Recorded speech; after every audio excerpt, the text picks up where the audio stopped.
Good morning friends, I am Sunita Kumari from little school. आप लोग कैसे हैं स्टूडेंट? अच्छे होंगे क्योंकि घर पे हैं, रिलैक्स हैं, बिल्कुल रिलैक्स मूड में आराम से पढ़ाई कर रहे होंगे। किसी तरह का बाहर जाने का टेंशन नहीं। चलिए आज क्लास 1 के बच्चों को हम लोग हिंदी व्याकरण में चैप्टर 3 को पढ़ते हैं, जिसका टॉपिक है अक्षर तथा शब्द। अक्षर किसे कहते हैं, शब्द किसे कहते हैं, इन दोनों के बारे में हम लोग पढ़ते हैं। बच्चों, हमने पढ़ा कि वर्ण वह छोटी सी ध्वनि है जिसे हम बोल सकते हैं। वर्ण 2 प्रकार के होते हैं, स्वर और व्यंजन, हम लोगों ने पढ़ चुके हैं। ये सभी मात्रा लगे व्यंजन हैं।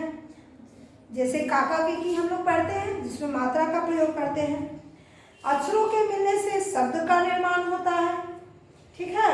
अक्षरों के मिलने से क्या बनता है, शब्द। तो शब्द और अक्षर में क्या फर्क है? तो सबसे पहले हम देखते हैं, अक्षर का मतलब ही होता है वर्ण। अक्षर का मतलब क्या होता है, वर्ण। वर्णों के मेल कहिए या अक्षरों के मेल कहिए, इन दोनों का अर्थ एक ही होता है। तो वर्णों के मेल से बने रूप को हम लोग शब्द कहते हैं। वो मेल कैसा होना चाहिए, सार्थक, यानी कि वर्णों के सार्थक मेल को शब्द कहते हैं, अक्षरों के सार्थक मेल को शब्द कहते हैं। तो सबसे पहले हम लोग शब्द पढ़ते हैं, और अक्षर तो पिछले कक्षा में हम लोग पढ़ चुके हैं। अक्षर उस मूलध्वनि को कहते हैं जिसके खंड या टुकड़े नहीं किए जा सकते हैं। अक्षर को 2 तरह से बांटा गया था, एक को स्वर के रूप में और एक को व्यंजन के रूप में। स्वर और व्यंजन हम लोग पढ़े थे ना, आप लोग को याद है? इतनी जल्दी तो भूलने की बात है नहीं कि आप लोग भूल जाइएगा। अक्षर को 2 वर्णों में बांटा गया था, स्वर और व्यंजन। स्वर में आते थे अ से औ तक और व्यंजन में क से ह तक। हम लोगों ने बहुत अच्छे से उस चैप्टर को पढ़ा था। कितने थे? तो 33 या 35 है अक्षर, व्यंजन और स्वर 11। तो इस तरह से हम लोग इसको पढ़ते हुए आगे की ओर बढ़ते हैं। मात्रा भी हम लोग पढ़े थे, आकार, हर्षिकार, दीर्घिकार, छोटी ऊ, बड़ी ऊ, एकार, ऐकार, ओकार, औकार, इन सभी मात्राओं के द्वारा हम लोग शब्द का निर्माण करते हैं। मात्रा विहीन शब्द भी होते हैं। मात्रा विहीन का अर्थ यहाँ पे होता है जिसमें कोई मात्रा नहीं लगा हुआ। जैसे माता, माता में कोई मात्रा है? हाँ है, क्योंकि माता में आ की मात्रा लगा हुआ है, तो ये मात्रा विहीन नहीं बल्कि मात्रा वाले शब्द हो गया। लेकिन अगर हम लिखते हैं कमल, अगर हम लिखते हैं कमल, तो कमल में आप लोग देखें तो कमल में किसी तरह का कोई मात्रा दिया हुआ है? नहीं है, ये मात्रा विहीन शब्द है। इसे हम मात्रा विहीन शब्द कहते हैं।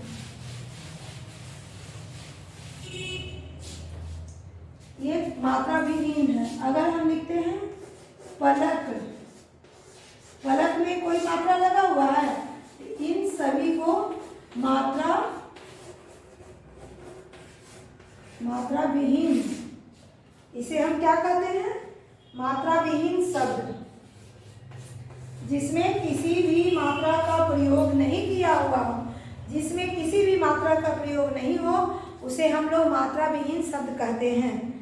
बरगद मात्रा विहीन है, कलम मात्रा विहीन है, कमल मात्रा विहीन है, शहद, सड़क, इन शब्द यानी कि 2 अक्षर के शब्द, 3 अक्षर के शब्द, 4 अक्षर के शब्द जो आप लोग यूकेजी में पढ़े हैं, वे सारे शब्द मात्रा विहीन हैं। और मात्रा लगाने के बाद माता, पिता, लड़की, लड़का, लड़के, बच्चे, ये सब मात्रा लगे हुए हैं। औरत, ओखली, तो ये सब जो शब्द बनते हैं उन सभी में मात्रा का प्रयोग होता है।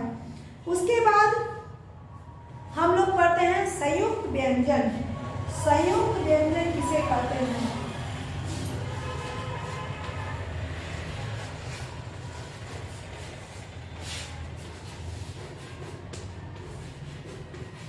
संयुक्त व्यंजन में हम लोग पढ़ते हैं छ, त्र, ज्ञ और स्र।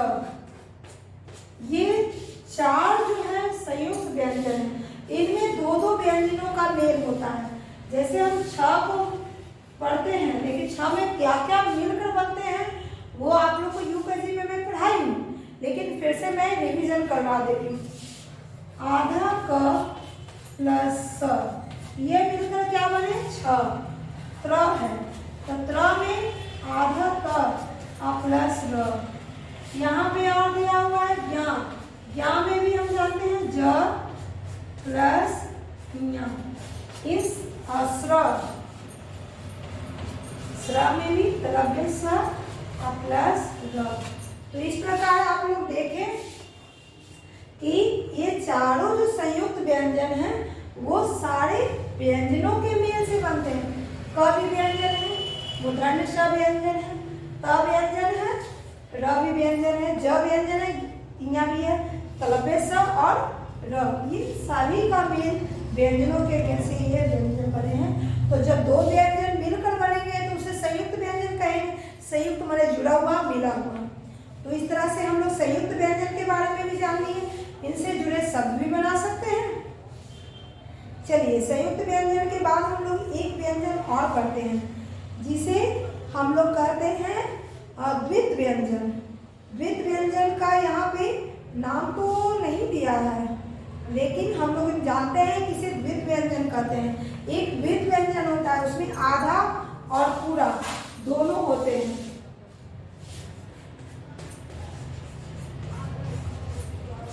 जैसे द्वित व्यंजन में आपका हो गया